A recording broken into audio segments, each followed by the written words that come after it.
All right, this is going to be it's going to be page 42 of math analysis, but right now I'm on page 41. There's a lot of reading stuff that you can do if you are interested. These are the directions. So to find the period, it's going to be 2 pi divided by b, and then the increment that we're going to find is period divided by 4. All the key points happen at the increments. There's going to be a phase shift, which is the starting point. We're going to take everything in parentheses, set it equal to 0, and solve. You'll see. So let's just go do it. There's 2 things that I would like to highlight, though. Well, maybe 3. So the first thing is when you're graphing sine and cosine, it's extremely useful to use 2 boxes per increment. So that's not like the most important thing in the world, but it spaces out your graph really nicely. And if you're going to eventually try to graph tangent on the same set of axes, you're going to wish you had done that. So that's one thing. What I do is I always put the starting point in the middle.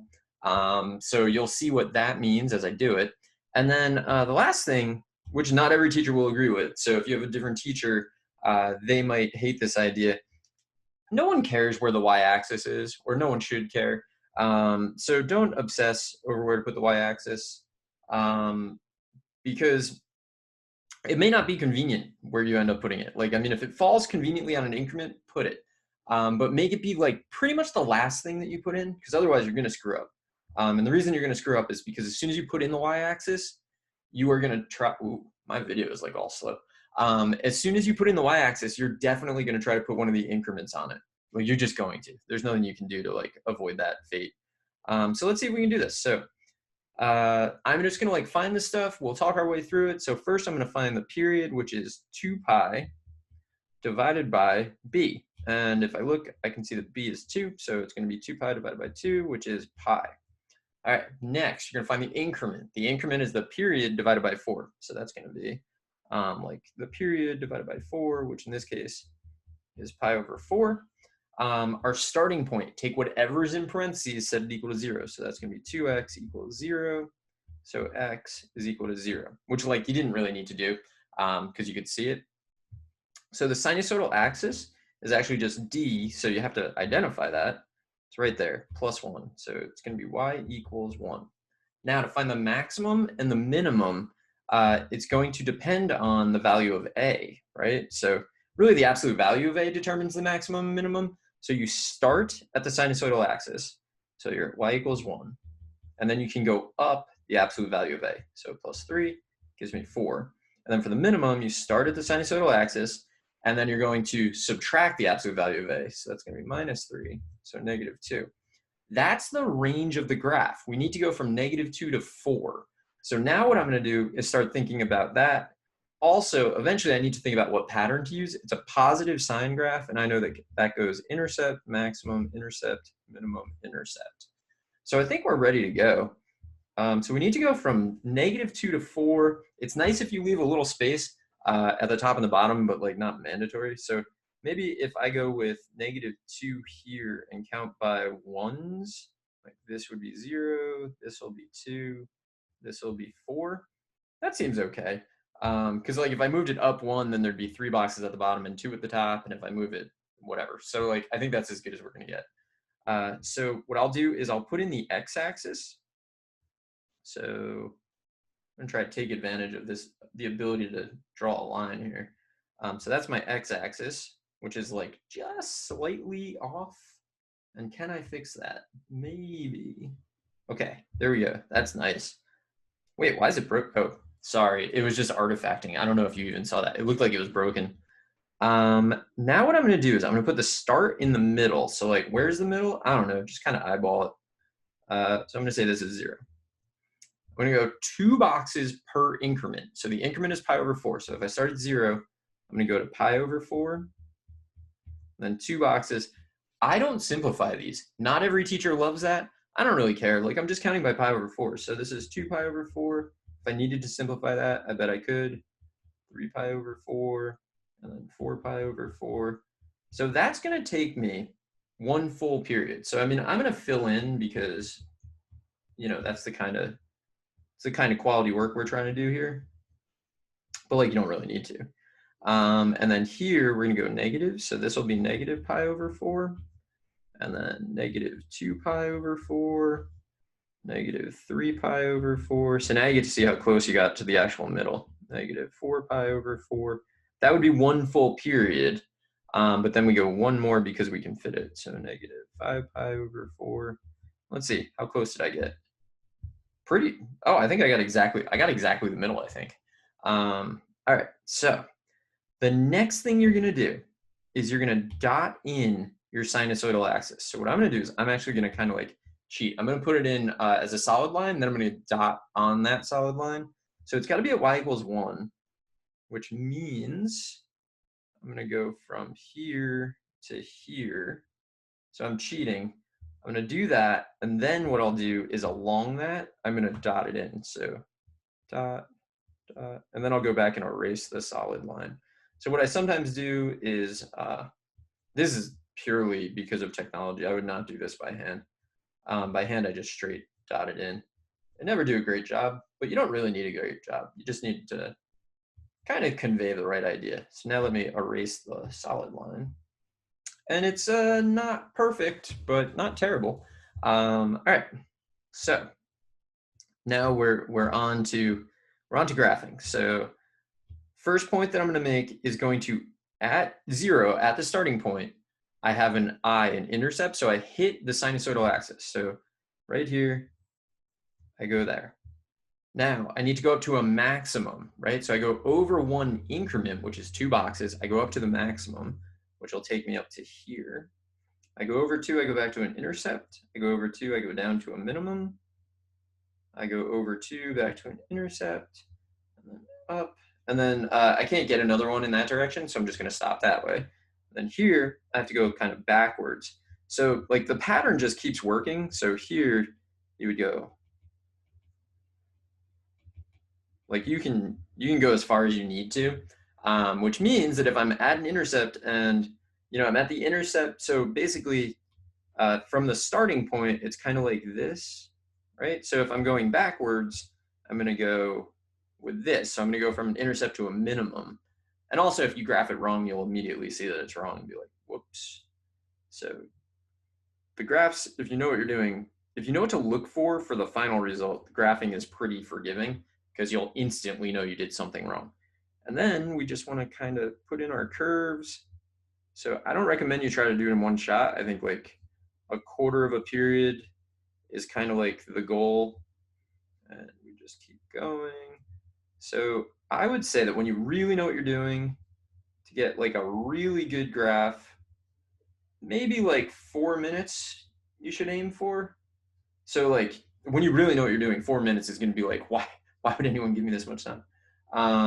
The only reason I would give you that much time is that I don't spend a lot of time thinking about what the period of the function is ahead of time. And so sometimes the values that you have to work out for that axis are terrible. So if you look at the box, there's actually 2 things that we didn't fill in, and I didn't even mention them.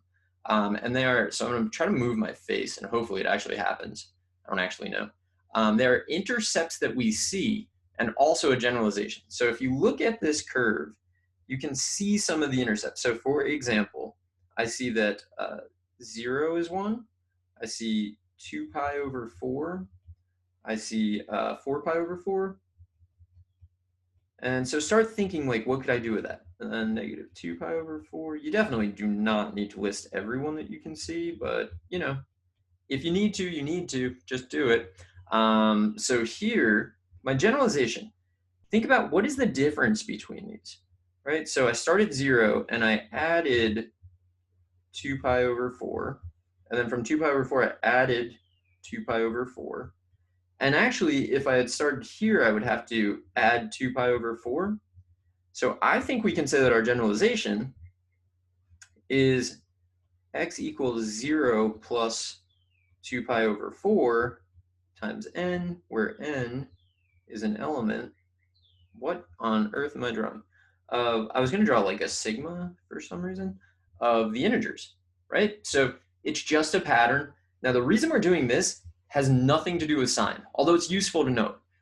It has nothing to do with this sine graph. What it has to do with is a cosecant graph that is related to this. So that's just practice for the future. It's not really necessary to create this graph.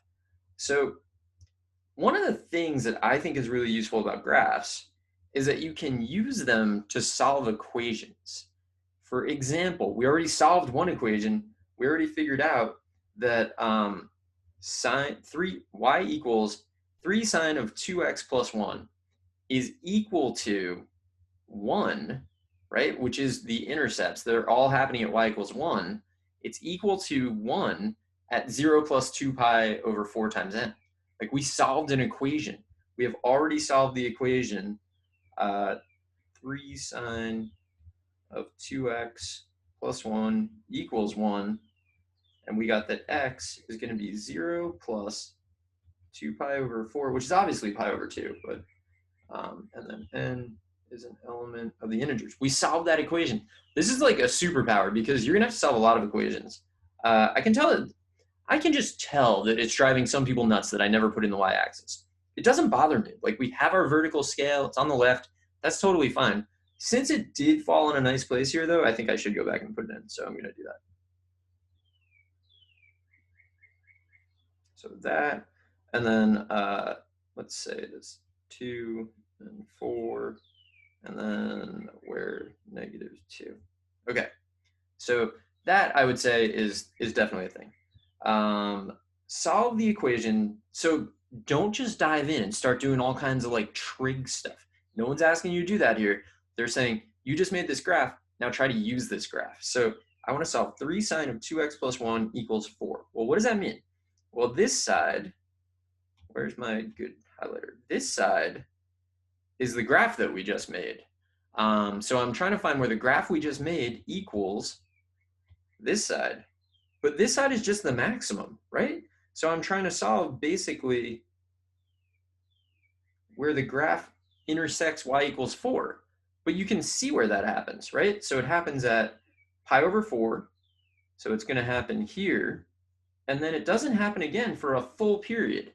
So it's like if I do pi over 4 plus whatever the period is, which is pi times n, that should work. Now let's see if it works the other way. So pi over 4 minus pi gives me -3 pi over 4. So that's working. So just based on the graph, I can say that the answer to this is pi over 4, which is like the first place where it happened, where I noticed it happening, plus the period times n, where n is an element of the integers. And then if I have to solve this next one, right? So basically this is our curve again. So where does that curve hit -2? Well, let's go up to this and see. So the curve needs to hit -2 to be a solution to this. And that, I would say, is definitely happening at 3 pi over 4. I can see it. And then if I add the period, it should happen again because you get one minimum per period. You get one maximum per period. That's why we're adding the period times n. Whereas if you think about it, you actually get 2 intercepts per period. Like kind of 3 depending on how you like look at it, but you really get 2. Like intercept, maximum, minimum, intercept, maximum, intercept, minimum, then intercept closes it out. But the intercepts are all 2 increments apart, right? Intercept, maximum, intercept, that's 2 increments. What am I at? Minimum, intercept, that's 2 more increments. I don't know why I can't do that without like really looking. So you get one of these per period. So it'll be x equals 3 pi over 4 is the first one I see. Then add pi times n, where n is an element of the integers. You do not need to do plus or minus pi times n. I see a lot of people do that. N is an element of the integers. N could be negative. That's not a problem. So like to get that negative pi over 4, let n equal -1. Now, could you have given the answer? You could have, so I'm just going to write or. Negative pi over 4 plus pi n, where n is an element. Look at that. Even when I'm writing bonus answers, I'm still putting n as an element of the integers. You got to do that. So you could also do this. You need one that definitely works, and then you need the distance between them. And as long as you're doing that, you're doing it correctly. So not a big deal. But like you get like 3 free equations for every graph of sine and cosine. You get where does it equal the intercepts? Where does it equal the maximums? Where does it equal the minimum? So be on the lookout for those 3 equations. be very suspicious of any equation that someone asks you to solve if it's immediately following a graph that you had to create. Like it's almost certainly like reference your graph and go from there. Let's see this next problem. So let f of x equal the thing that we did. Let g of x equal 5/4 x plus 1. State a closed interval on which all solutions to the equation f of x equals g of x exists. All right, I have two ideas on this. So the first idea is I'm just gonna add this to the graph. This is like sort of a bad idea because it's gonna mess up our graph, or at least what it looks like, but I'm gonna add this up there. So it's 1 plus 5/4 x. Okay, so 1. Let's do this in like a different color though. So 1, not though. I mean that color is not really that different, is it? There aren't a lot of colors I didn't use yet. Oh, let's use the obnoxious pink. It's always a good one. 1. Now up 5/4. How do you go over 4? Like, what does that even mean? Because this is in terms of pi/4s.